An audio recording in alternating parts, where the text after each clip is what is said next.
What's up, everybody? Welcome to Cyberstars. This is our inaugural episode, Season 1, Episode 1. This is the live stream podcast sharing entrepreneurship tips and best practices from battle-hardened cyber entrepreneurs. And if you're looking for a highly engaging and relevant discussion focused on cybersecurity entrepreneurship, covering topics from how to start a business to challenges that entrepreneurs encounter to strategies for effective problem solving, then grab a pen and paper and settle in, because over the next hour and over the course of this season, you're going to be getting all of that and so much more. I am so excited being joined alongside Ryan Leirvik. We will be your hosts throughout this season. We've got a great guest lined up for today and a great show in general.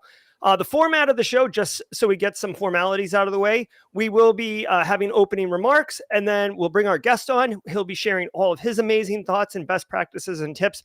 If you've got questions, drop them in chat. I will be flagging them, and we've got an entire segment all for you where we'll be taking your questions and having Darrick, our guest, and Ryan, and myself potentially, answering those to the best of our ability. The goal here is to deliver value to you. I want to say shout out to everybody in chat. I already see you guys in there. Samuel Martin, Toasty Pops, Aishina, Jess Bishop, Chris Young, Jesse Johnson, Rich 464. So many great people. Ryan, are you ready to rock?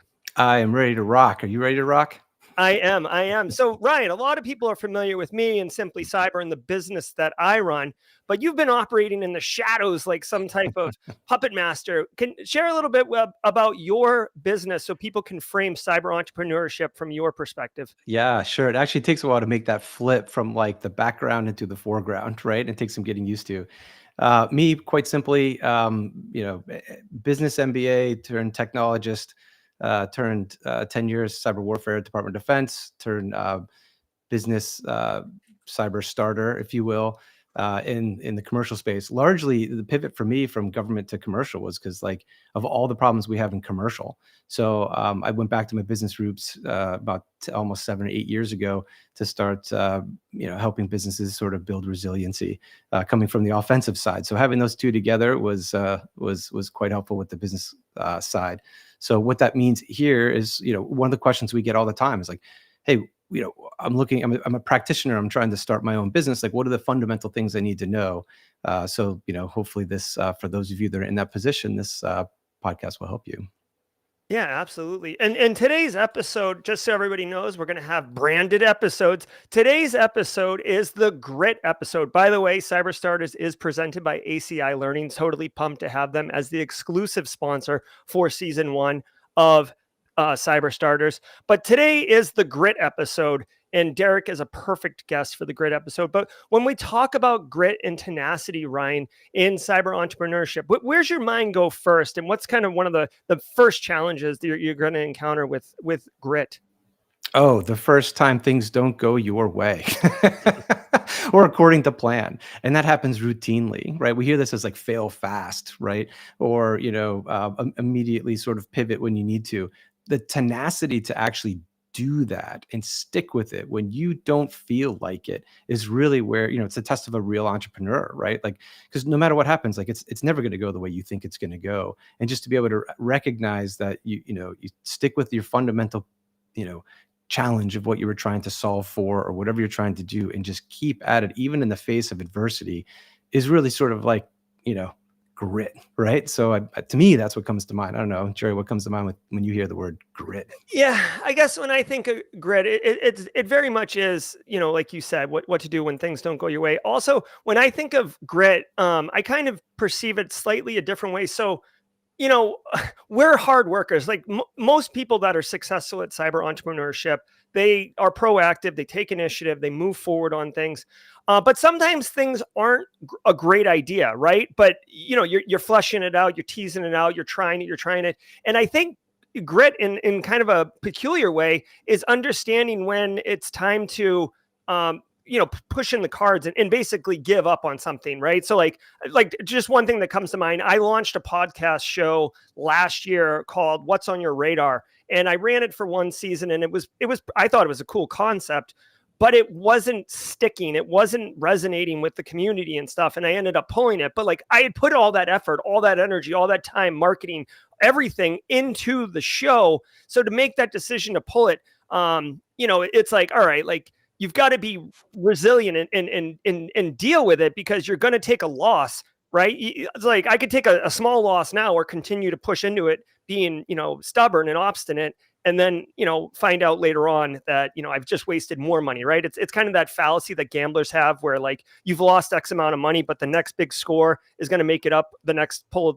of the one-armed bandit or whatever. So that's kind of where my mind goes with these things.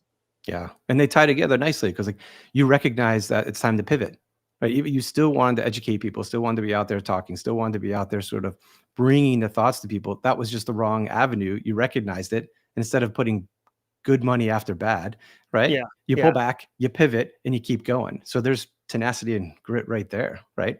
Yeah. But the ability to understand that quickly and realize, yeah, I could keep going with, what's the definition of insanity? Keep doing the same thing with inspecting different results, right? Absolutely. Like you recognize that quickly, and then you pull back and you pivot. So that's grit right there, rather than just throwing your hands up and being like, that's it, I'm going to go, I don't know, pick another job, entirely. Yeah. Right? Or just throw your hands up and just be done with it. Yeah. I mean, that's another form of resiliency, right? Is like staying focused, staying and driving into it. I mean, I think this is a perfect time to get our guest. Our guest is going to be Darrick Kristich from Sidara Security. I'm going to have to learn how to say it right. Great guy, professional, longtime professional out of the Buffalo area. So get your bills ready. We're going to grab him right now. And then I think before, like segmenting in between Darrick and Q&A, we can run the promo, Ryan, just as a thought. So let's go get Darrick. Get your questions ready, everybody. This guy has got massive knowledge. Let's go and find out what Darrick thinks about grit. Let's do it.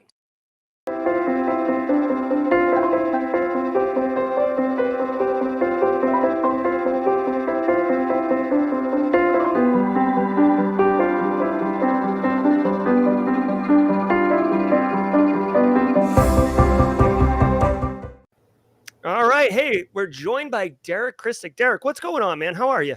Hey, guys. Fantastic. Thanks for having me. Yeah, absolutely. And remember, if you got any questions for any of us, including Darrick, just drop them in chat and I will pick them up and serve them to him as quickly as we can. So Darrick, when we talk about grit, I know you could hear us at the intro. When we talk about grit, where does your mind go as someone who's been, basically an entrepreneur for, close to 11 years now, right? With Sidara Security? Yeah, absolutely. We just crossed the decade mark last year, so it's definitely been a journey. So, yeah, I mean, I think you guys kind of hit the nail on the head with it, right? It's how do you deal with things when they don't necessarily go according to plan, and how do you align yourself with maybe lack of resources and prioritizing what actually needs to happen to be able to move your business forward.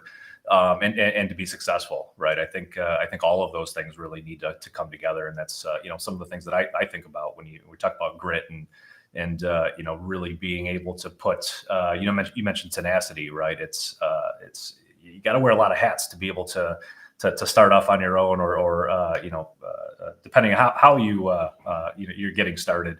But I mean that's there's definitely a lot to it, I think.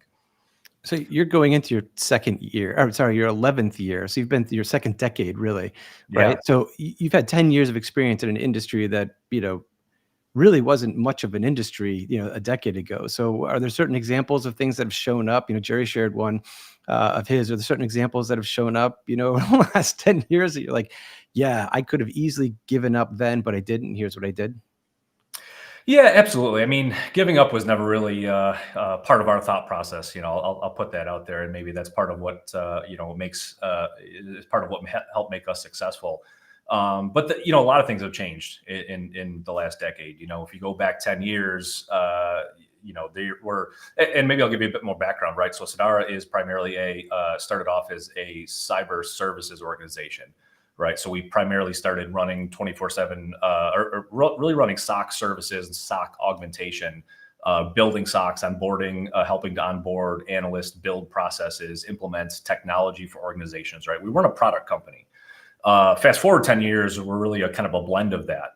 right? And that's kind of a byproduct for us. It's really kind of a byproduct of, changing needs from our perspective, what existed from a technology standpoint, a decade ago, but also, kind of reading the market and changes in the market and changes in what people are really looking for and really looking to accomplish from a cyber services standpoint. So the it's really I think kind of tough to say, but you go back 10 years ago, you think about us focusing on SOC services and what we were trying to accomplish. There were no SOC management platforms, right? SIM was not a concept in the mid-market, and that's really part of what our focus was when we started, when we were making business discussions and business plans 11, 12 years ago, was kind of looking at the market and realizing that we say mid-market, really kind of under 1,000 employees, really kind of compliance-focused verticals, which again has changed over a decade. But looking at that size a decade ago, SIM was barely attainable back then, right? Advanced endpoint was barely a concept back then as well, right? And even advanced endpoint with EDR they were totally separate conversations. When fast forward a decade later, you can't even have that one conversation without the other nowadays. So being able to kind of read the market and really understand those types of things was really kind of a big focus for us very early on. And there was definitely a lot of things that didn't go well, and we had to pivot and adjust, and definitely kind of brought in some of the buy versus build conversations. Again, we're a services company, right? So we didn't, we weren't going to build the next new SIM technology for the market, but we wanted to take what was available in that space and make it approachable, right? Make it usable for the customers that we wanted to work with. And there was a lot of trial and error for that one, that's for sure. Well, so you just mentioned, early on, pivoting and lessons learned and hard lessons learned. So in the intro, Ryan had made the comment about fail fast, right? So the idea of failing fast and recovering quickly and being agile, which is awesome when you are a small business, you can be agile.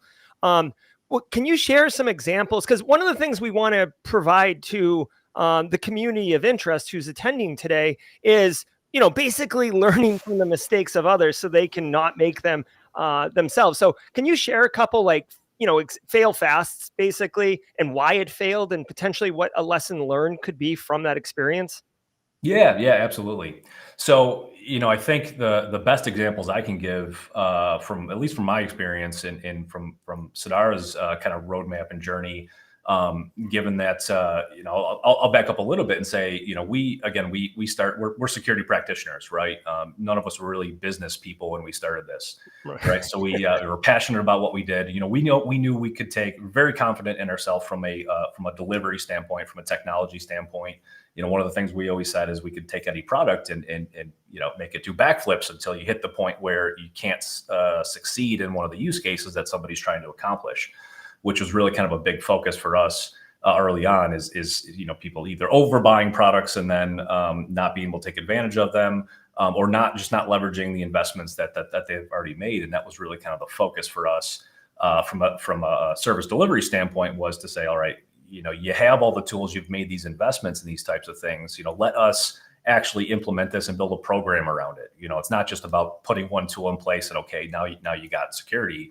It's about actually building processes and capabilities and expectations into the business that you're implementing this for, right? So it's we were very confident in our ability to do those types of things. So when we talk about failing fast and failing often, for us it was the business side of things, right? It was picking business tools. How do we do invoicing? How do we manage timesheets? How are we handling contracts within customers, right? None of us are legal experts. None of us are financial experts. And frankly, we weren't sales and marketing experts either. So for us, failing fast and failing often came in the form of sales and marketing and those types of things, because again, we're not salespeople at heart. We're technologists at heart, and it's very, and not even from the sales engineer, again, from the practitioner standpoint. So putting investment into marketing. I can still remember our first marketing campaign that we, invested $5,000 in, which, was a lot of money when we really bootstrapped this thing, right? We did this from the ground up. and thinking that was going to yield some sort of results, or had these grand expectations of what we thought we were going to get out of this fantastic marketing campaign that we had hired an external firm to do, and it was a total flop, right?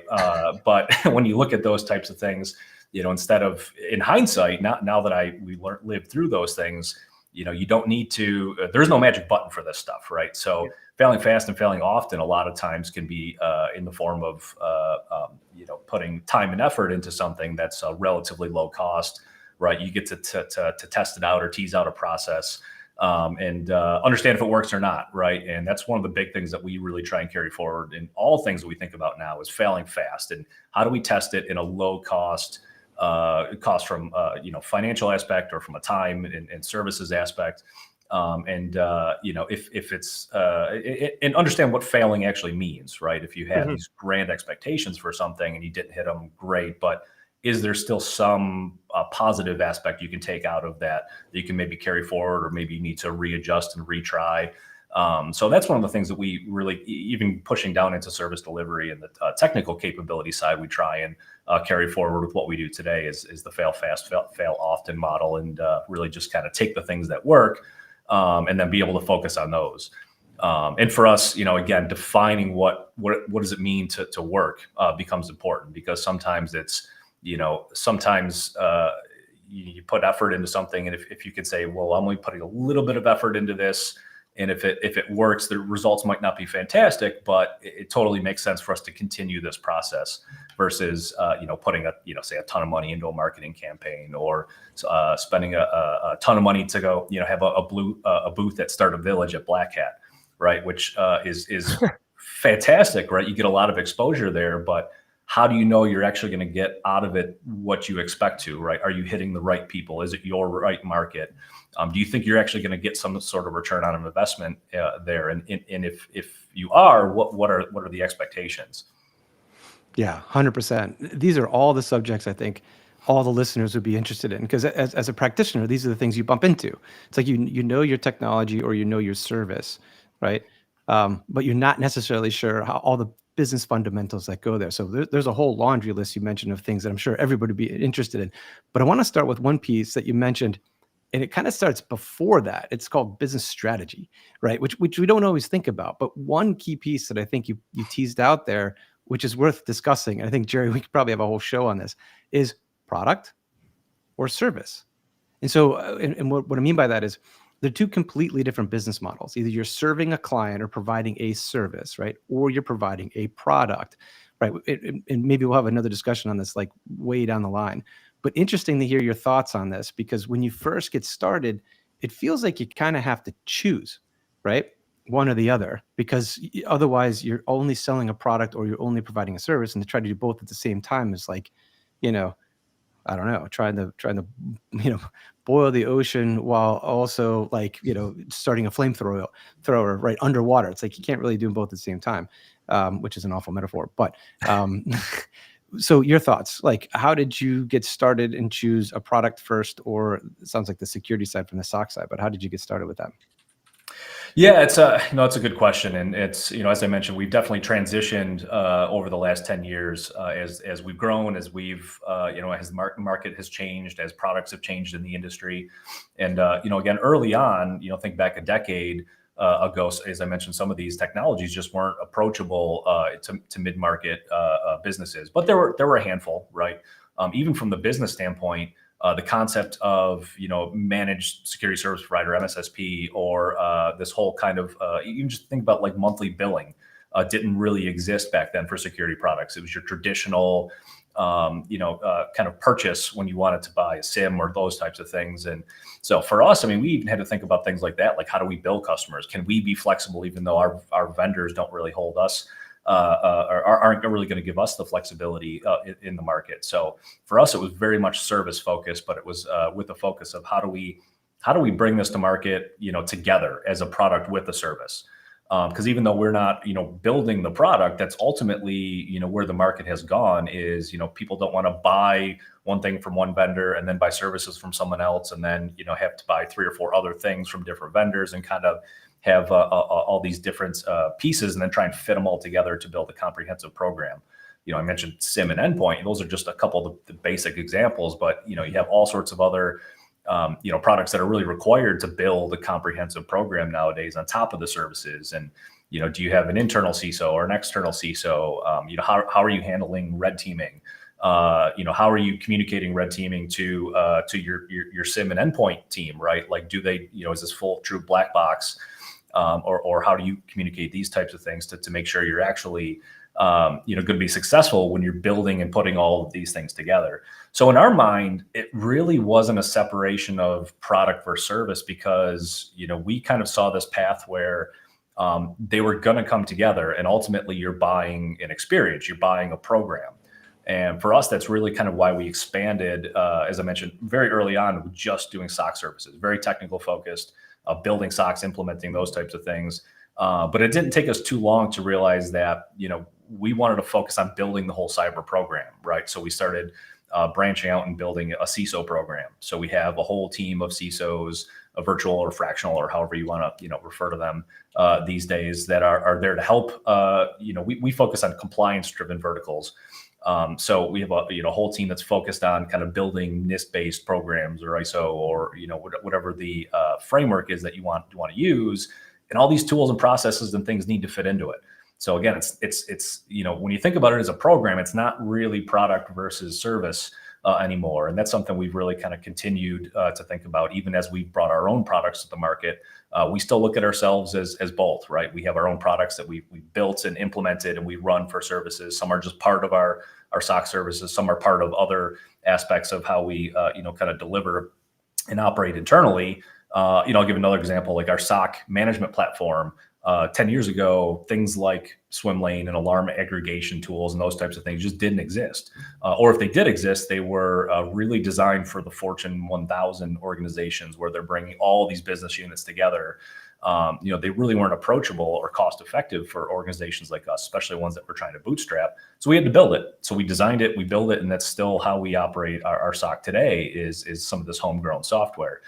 So for us, those two things, as much as you have all kinds of advisors say, well, you have to choose service or you have to choose product, the industry itself is not really asking for that. So we've kind of still come forward with this notion that, there is definitely, a lot of validity to the concept of, all right, well, you treat product differently than you treat a service, right? There's still customer expectations that come out of both of those, right? There's still an experience that you're trying to give to the customer, and there's still kind of this overall goal that you're trying to achieve with building a security program. And I think the biggest thing with this is it has to be flexible, whether it's a product or a service. And that's what, I think we put a big focus on, is, taking what people have invested in already and augmenting that with some of our products and services. And that's frankly where some of our products have come from, is we found a need that wasn't easy to implement or to close the gap on for many of our long-term customers. So we've kind of built these little niche products that help fill those gaps, and that's so we don't necessarily separate the two as much as you just still need to think about them separate. Maybe from a business standpoint, you need to track them separately. Obviously, support and development costs and those types of things are different than service delivery costs. And when you're building forecasting models and those types of things, but to the end user, from their perspective, it doesn't. The whole market is kind of looking at combining this as a product or as an overall program. And even look at some of the bigger providers nowadays. Even though they're just a product company, they still have a whole team of professional services, engineers and things like that behind it that are implementing, and customer success teams and all these things. That's still service delivery, right? So I think there's still this convergence in the market of what a customer really wants to get out of being able to experience cybersecurity tools and the concepts and bring all this to market. Love it. And, for those who are joining us, there's over 72 people here in chat right now learning best practices from Darrick Kristich from Sidara Security. Talking about entrepreneurship. Now, Darrick, you said earlier that the business has been just crossed the decade mark. So obviously you've been successful and you've had year-over-year success. But taking it back, let's get in the time machine. Let's get in the DeLorean and go back to the year is 2013, and you're just kind of starting. This is the grit episode. So when we talk about resiliency, you can, like, with all due respect, 10 years in, you can take a big swing and have a big miss, and it's no big deal. But when you're first starting out, I mean, you could push all your chips in and fail pretty badly.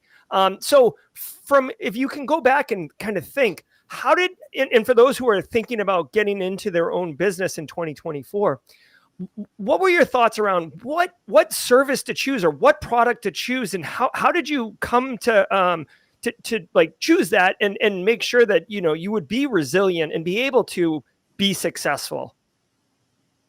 Yeah, it's a good question. So, I think nowadays, especially for smaller organizations, brand new startups, anyone that's trying to be an individual entrepreneur, or smaller service delivery provider in the security space, you have way more options, right? The market has just recognized that you have a lot of smaller MSPs out there that need to be able to deliver security services to their small businesses and those types of things. And I think product organizations, product companies have just realized that there's just a huge market there that they need to be able to work within. So they've created these, again, monthly billing models where, or only pay for what you use sort of models when you're talking about endpoint, where you don't have to pay for this like annual commit, and then you're not sure how much you're going to grow or how many endpoint licenses you need, those types of things.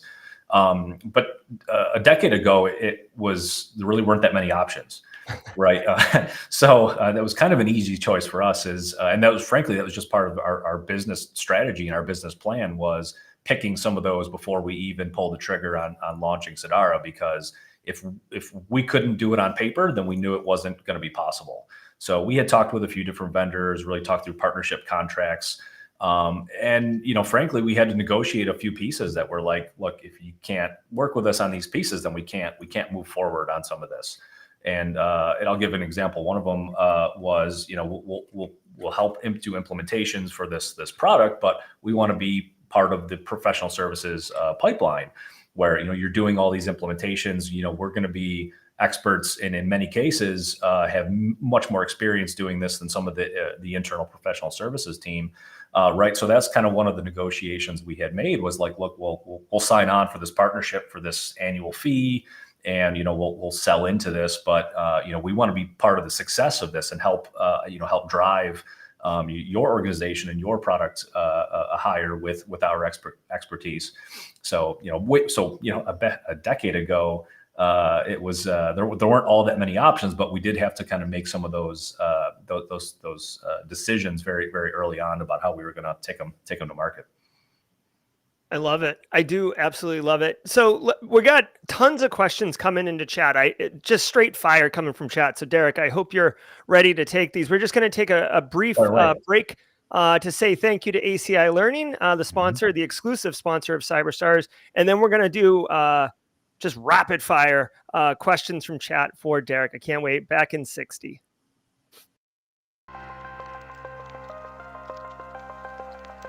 You chose a career in cybersecurity, and you follow this podcast because you're passionate about being at the top of your field.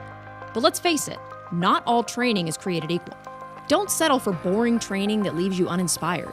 You deserve the best to support your dreams. At ACI Learning, our instructors are legends in the field. Our studios are state-of-the-art. We're always on so that you can be too. We're equipped to pivot and cover every emerging trend in cybersecurity.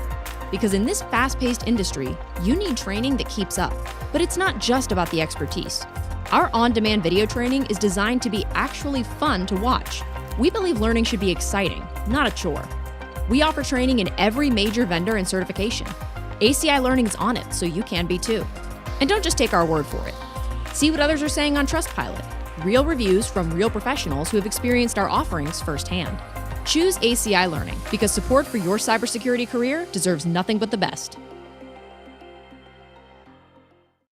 All right. Thank you, ACI Learning. Again, let's get right into it. Longtime Simply Cyber community member Christina Paulika has a question, Darrick. Where are you seeing a gap in the market? Like, where clients are requesting needing a product or service that is simply lacking or doesn't exist? Spill the tea, Darrick. Give us some insider secrets on where the market needs. That's a tough one because I think over the last 4 or 5 years, we've just seen this huge uptick in all of these new kind of innovative products that have come to the market, trying to solve some of these problems. So one of the things we're always cautious about when we kind of get into this sort of discussion is really focusing on what are you trying to achieve, right? If you're doing say a compliance or a framework driven program, I think the reality is that products have been around for a very long time that are going to be able to help you solve a lot of these things. So one of the things we typically say is, if you're focusing on building a whole program from the ground up and really thinking about policies and procedures, and this even gets into things like onboarding and offboarding users, right? So there's all kinds of products about, managing onboarding and offboarding and automatic offboarding and these types of things. But in a lot of cases, the reality is, if you build good processes around these on the business side, you don't necessarily need a product to solve the problem. So I think this question kind of gets into a lot of those types of conversations. Does it require a product or does it require an adjustment to the process? From a market standpoint, that's tough to say. There's a lot of people that are kind of focusing on even things that didn't exist a few years ago, like bringing threat intelligence products to the market, and again leveraging things you've already invested in, but maybe bring things a step further in your overall protection. So I think that's probably an area that's definitely going to be moving forward a lot more in the next couple of years, the threat intelligence side of things. I think the cloud discovery is really another big one where, again, you could have the conversation of, do we put a bigger focus on our process of understanding how do we implement cloud technologies and allow access to certain things and manage and monitor those types of things. But you're starting to see a lot more products that are kind of bringing that in as well. So there's definitely a balance there, I think. But I'd say that's probably one of the bigger areas that we're starting to see a lot more customer requests for is, hey, I have all these cloud environments. I have no idea what's up there because the developers are just off doing their thing. How do I get a better handle on these types of things and make sure that we really are protected and that we haven't introduced a gap that we don't really know about yet? And sometimes those are things that you can't really tease out with doing even proper red teaming or penetration testing. Because some of them really require you to kind of get under the hood and understand how, who you just go look at the billing, right? Who's buying these services, who's implementing new AWS or Azure services in your environments and those types of things. And I think that's definitely a big area that we're seeing a lot of requests around.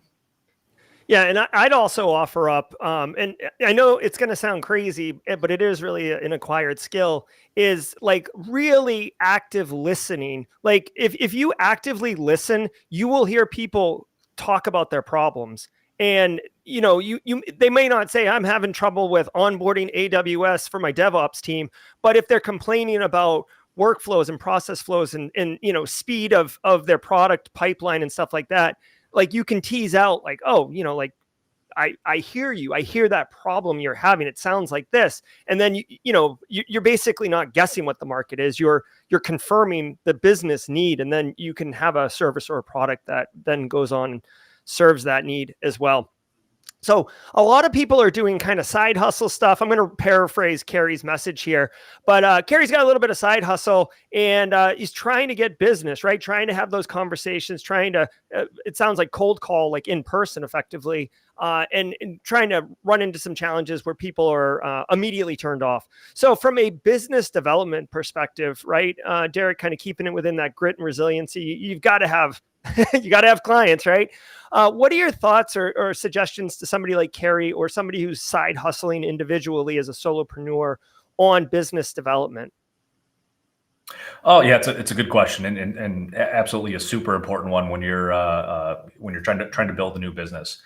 So I think we come at this with a couple different thought processes, and bottom line is you have to get in front of people that are either going to be referrers or direct clients potentially, right? So you have to get in front of people and you have to be comfortable with that process, right? Especially when you're really young or small organization, you're selling yourself at that point. You're not selling a brand. You're not selling your experience as the company at that point. You're really just selling yourself. So I think understanding your audience is really a big part of that. So getting in front of people is number one, but kind of understanding the purpose of why you're in front of them is really another big step.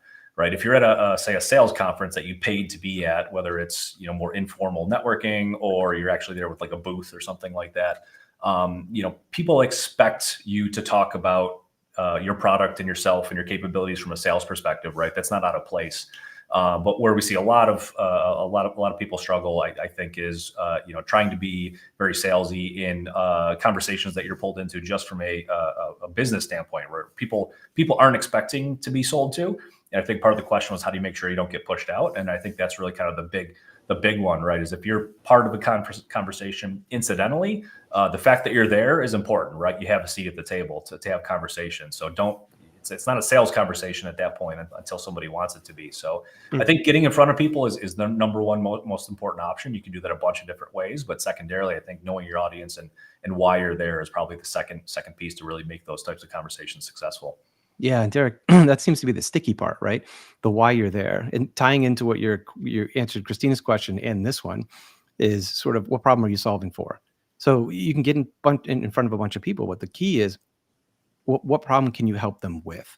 So tying back to the answer to the last question, sort of listen for the problems, because we as entrepreneurs always look for, hey, can I do that better, or is there a gap that I can fill, right? But the key to all of those is actually solving the problem, it sounds like. And I think you nailed it with the first one, which is like, look, if you want it to be sticky in your network, then help them solve a problem they have, and maybe that's a first step. That might be one area that sounds like you kind of teased out a little bit. Yeah, absolutely. And a lot of times that doesn't mean you're solving their problem, right? Sometimes that's a referral to someone else that's going to help them solve it. And, incidentally, you're building your network that way, right? And, I think it's something that's really underestimated. It's definitely something that I underestimated a decade ago, of how important it is to be able to kind of to do that, right? To help people, to be able to refer them to someone that can really help them. And, incidentally, you're helping to solve their problems.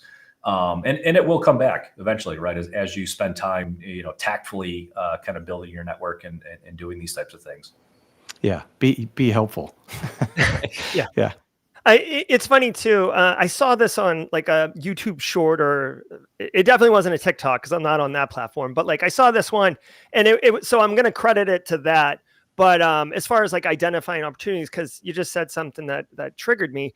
If I asked you, Darrick, you're in the office today, when you drove to work, how many red cars did you see? Right? Like clearly a red car drove past you at some point, but I'm sure you couldn't tell me how many red cars drove by. But if I said, I'll give you, $50 for every red car that drives by, like when you came into the office today, you'd be like, I saw 7 red cars. Where's my $350? And it's just a quick metaphor to point out that if you are incentivized to look for opportunities and thinking in that frame, you will see them. They're all over the place. It's crazy how many, like once you start seeing it that way, you'll see them all over the place. I say it all the time. Ideas are easy, right? It's execution that's hard, and choosing where to put those energy and resources. So Toasty Pops has got a follow-up for you, Darrick. As a smaller MSP, how do you figure out the right balance? This is such a great question, between servicing a few clients well versus the need to grow and get overcommitted and staff you can't afford, and all those things. That's a good question. Yeah, good question. Yeah, I'm glad to see Darrick. For me, I think this really kind of comes down to your business goals, right? Where are you trying to get to? Are you trying to grow past a certain level where you're going to need additional capital to bring those additional employees in, or are you perfectly happy kind of staying the course and just only getting to a certain point? So I think that also kind of gets into pricing discussions and all sorts of other areas of, all right, if it's a bit more white glove service, then you would presumably expect to charge a bit more for those types of things to service clients, in a much either more depth or more broad type service offering. But I really think it ultimately kind of comes down to where you want to be as an organization, and then backing that into your business model of, all right, if we know we want to grow and we know we want to get to the point of hiring a bunch more people to get to this point, well, here's what's going to cost us to get there, right? Here's revenue wise, we're going to have to hit to get to this point to even justify it. For us, I think I mentioned we started Sidara, out of nothing, right? So we made conscious business plans. We spent over a year really kind of financially and personally planning and from a business perspective, planning all of this out. before we really kind of made the leap into it. But we kind of had this roadmap in mind of, all right, we're gonna grow to a certain point before we hire, our first additional security engineers or our first outside sales reps, right? Like we never had dedicated salespeople for years. But that was part of our thought process. And I think that's really kind of a big factor there is where do you want to go from a business perspective? And I think that'll help you, understand those types of things. Yeah, it's so true. I feel like people, I mean, I myself, I guess I'm projecting because this is how I felt, but like, you're just like, like service or product, like go. And like, if you don't think about like, where are you going? Like, then like, you don't know, you can't measure anything. Plus like, I heard someone say once, like, okay, so like, let's just pretend you did like $2 million in sales this year. Like just right now you closed one client, $2 million. Like, is that huge? And then you're going to recede back, or now is that like the new milestone for next year? Like what does it mean if you did $2 million? So really thinking through it's so savvy, Darrick, doing those kind of heady things. Gary Sturgiadis throws out here, and I love Gary, by the way, huge fan of Gary. How do you measure or find the grit necessary to not grow too big? So this is a similar question. Toasty Pops was more about like, client service versus overcommitment. And I think Gary's more about just overall like size of your organization and getting crazy. He wants to grow a business, but he sees it as a 2-person situation. What are your thoughts around company size and culture? Yeah, I might even say, I feel like there's a certain element of culture that gets waned as you grow. Yeah. No, it's a good question as well. And I think, if, say a 2-person operation at most, at that size, it's definitely easy to find the right people to kind of that you align with from a culture standpoint, from a delivery standpoint, that are going to, go above and beyond for your customers, and that you'll be, really happy putting them in front of a customer with expectations that they're going to deliver. So, once you grow beyond that, it becomes even more important to really understand what your company values are and really what you're trying to achieve with customers. And it's, you can't state enough how important it is to find the right people as you grow and make sure, you continue to build that culture, because it really is very, very important to build a good positive culture as you grow. I think this kind of hits back to what you had mentioned before about, if you hit $2 million, you bring in one client, that's the $2 million client. What does that do to everything else in your customer base, right? Are you alienating them because you said yes to one client and now now you have to deal with the fallout? Do you have a roadmap to be able to grow past that at some point if you're going to say yes to the $2 million client? One of the things we've run into this conversation many a times, and one of the things we've always said is, it's really easy for, I think, a small business to say, all right, well, great, it's potentially a $2 million client, and if we sell it for 2 million, might save them 3 or 4 if they were to go to IBM, right, or a much larger organization. So, I think it's really easy to fall into that trap of, you think you're can win it by saving them money, but then you fall into this trap yourself of having to deliver against it, right? And then how do you get out of that? How do you get out of that hole, right? Is it financially? Are you bringing in enough to hire the next people and bring you past that plateau, or are you going to be stuck in this loop for a while until the contract ends, and then what do you do? So I think that's definitely a really important one, and something we've had to grapple with for really the entire time we've been in business is, making sure you have a good handle on what does the industry expect from a cost or sales cost perspective. Make sure you're giving things away too cheap just to get the business, and then you have to figure out how to deliver against it.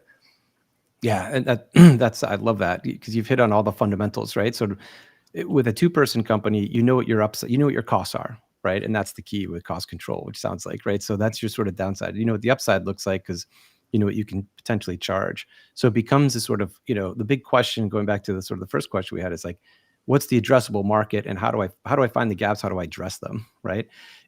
When you're starting out, it's almost easier to cap the upside, right, and take care of the downside, which is the costs and the potential in the first client. And then, from a grit standpoint, you sort of, if I hear you right, you sort of, let the market dictate it. Like one of the wonderful things I heard you say at the top was you were able to sit down with your clients and actually walk through what services they would like. You're addressing the market right away without having to guess. Like, for those that are listening, like that's a fantastic way to address the market, because you've got, nothing's guaranteed, but you've got somewhat of a guarantee of like, okay, I have a client that's, from a sales funnel standpoint is about here, almost committing to work in that way. So for Gary's question, it's like, the two-person, if you don't want to grow bigger than two people, if I hear you right, you're almost at this point where it's like, what your costs are at two people. So just what you want from a margin standpoint to keep the lights on and keep going.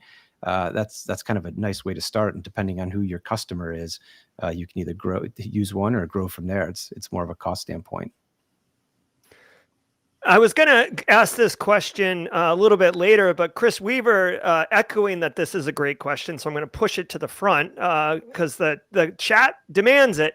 Darrick, Chris Hidalgo says, have you faced challenges with the growing regulatory requirements of your clients? If clients rely on you as their primary security team, do you have any specific team that helps with audits?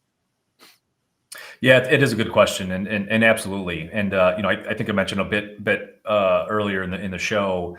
About 5.5 years ago was the point where we said we really think we need to have a GRC side of the business that's focusing on these types of things. So that's when we consciously started to build that team and build a team of CISOs and compliance analysts and experts to really focus on these types of things. And that was really kind of a pivotal point for us as a business, because we really started to kind of push that into SOC and all the security, the technical side as well, to say that these types of things really need to be driven as a program and not independently. That, we might get brought in to do SIM, but the reason they're buying SIM is probably for GRC purposes. And yeah, there's some detection side of things from active threats that are absolutely, don't want to be understated, are very, very important.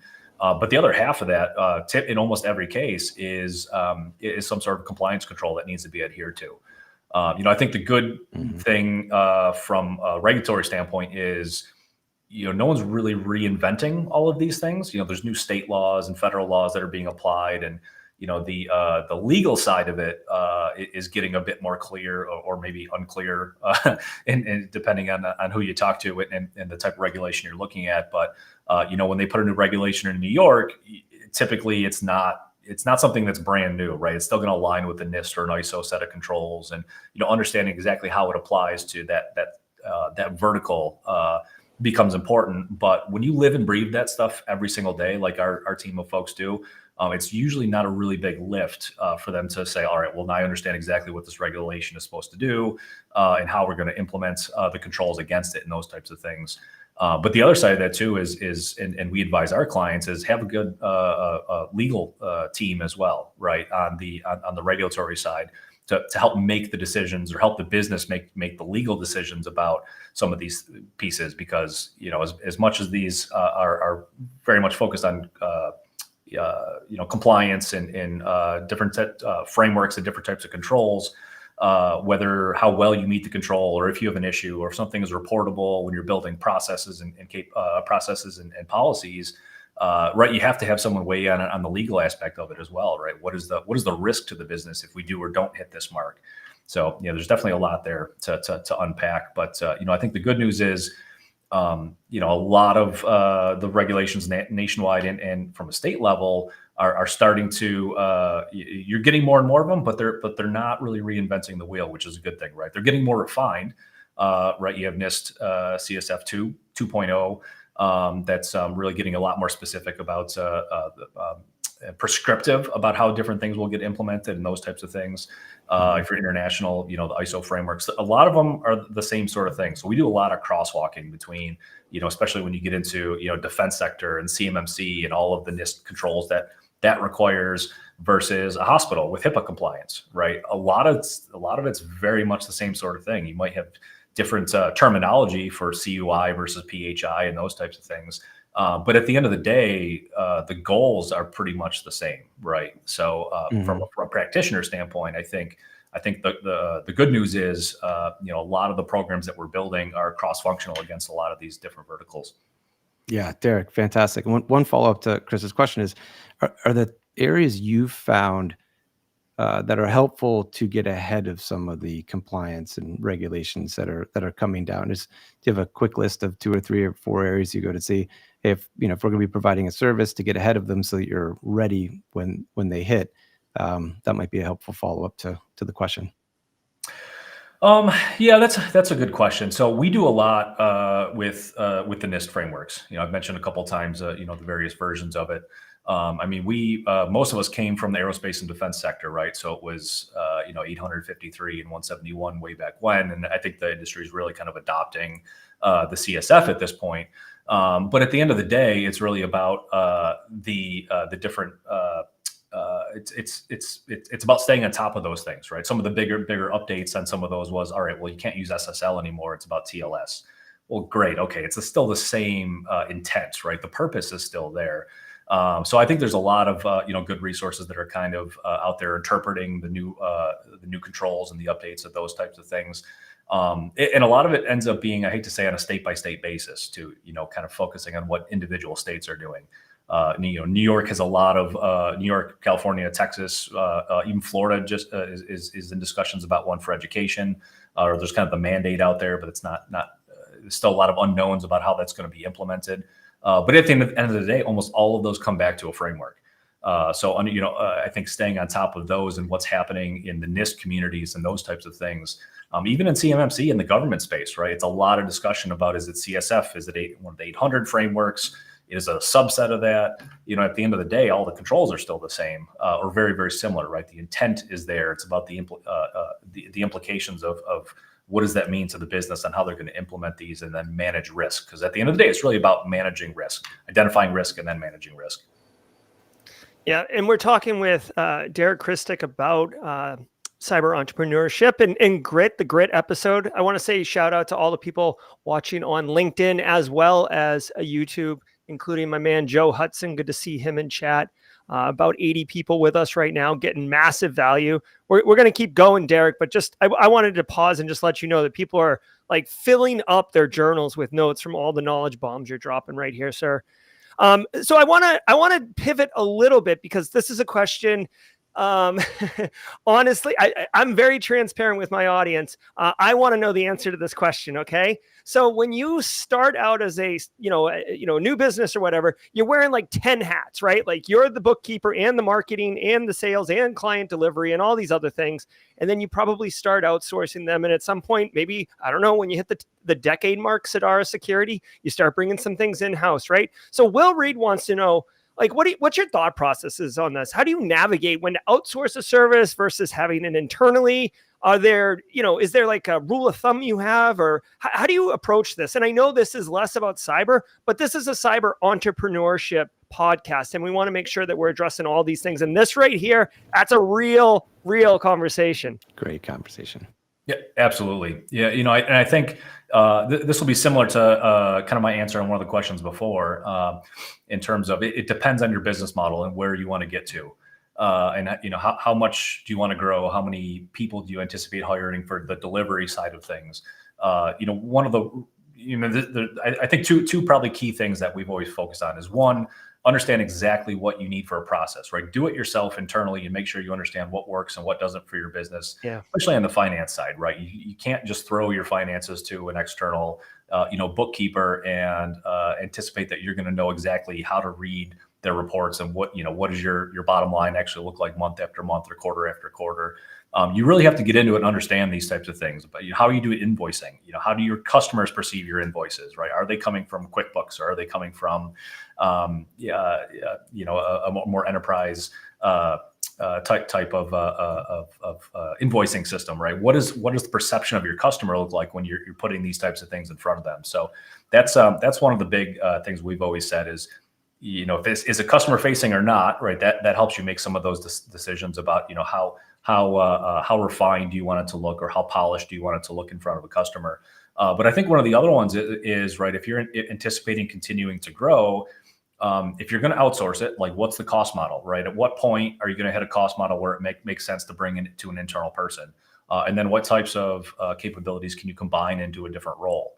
Right. We've been fortunate enough to find, some folks that have been joined Sidara several years ago that can help really kind of do several of those pieces. You're not hiring, dedicated resources for every single one of these, but at some point they need to continue to branch out, and it's got to be part of your business model. Wow. Yeah, absolutely. I love it. And it's a lot. It's a lot to think on. And I don't think that there's a one size fits all answer to that. One, I guess, rule of thumb that I use, again, I am not Sidara Security. I am I have a couple employees, but they're all either married to me or have my genes running through them. So, for me, it's like, if it's something I don't like doing and it takes time away from me doing things that I do like doing that help the business, always aligned to the business, then that's when I begin to examine and evaluate, and frankly, ask around other cyber entrepreneurs like yourself and Ryan. Hey, I might fire you guys an email and say, hey, I've outgrown doing my own bookkeeping. What do you guys think? You got a recommendation or anything like that? That's kind of the rule of thumb I use. Again, I'm kind of a smaller one-person operation, very new, not so as well established as you. So I think there's massive value in your response, Darrick. Thank you. So really quick, as we get, I can't believe the hour is almost upon us, Darrick, which is bananas. I want to pull up Sidara Security's website. I dropped a link in chat so you all can see it. Darrick, anything about Sidara you'd like to share with the chat or the community or anything? A couple people, by the way, were asking in chat about whether or not Sidara does referrals, if there's opportunities to partner, like anything like that. Please let us know. But I'm just curious if you have anything for chat to kind of take action on. Yeah, absolutely. I mean, I'll address those couple questions right off the bat. There's definitely an info email address on the site if anyone's looking for more info on either of those things, as well as the partner side. We definitely work with a lot of MSPs and IT organizations, and even other organizations that are I'll say do 1 and 2 person shops that are just doing CISOs, and we help do the red teaming and their SOC services for their customer base as well, because we do run a full 24/7 operation here at Sidara out of New York. So that's really kind of been a big focus for us, is the 24/7 SOC operations here. And as I mentioned, when you talk about business plans, like that was the plan for us out of the gate, was to build to this point where we could really build a full 24/7 eyes on glass SOC that we can be really proud of. And that's it took us a while, but that was part of our plans out of the gate. And I can't stress enough that have a vision for these types of things, right? And then you can work the finances, you can work the products, you can work the partnerships, all of those things. As long as they fit into a vision, you can work backwards from where you want to get to, and build your plans around it. Oh, I love it. I love it so much. And I saw Josh Mason, one of the mods for the Simply Cyber team, dropped a link to the Sidara Security partner page. I've gone ahead and pinned that in YouTube chat. So if you want to follow up with Darrick and potentially partner on a project or an initiative, definitely follow up on that.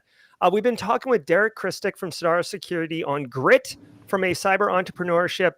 Thank you so much, Darrick. Really enjoyed it. And for all those who submitted questions that didn't get answered, just come back. We're going to have amazing guests on. Thank you so much, Darrick. Genuinely appreciate it. Thanks for having me, guys. Absolutely. Now, chat, don't go anywhere, because we are going to be giving myself and Ryan's key takeaways from this conversation. Stay tuned. You're going to love it.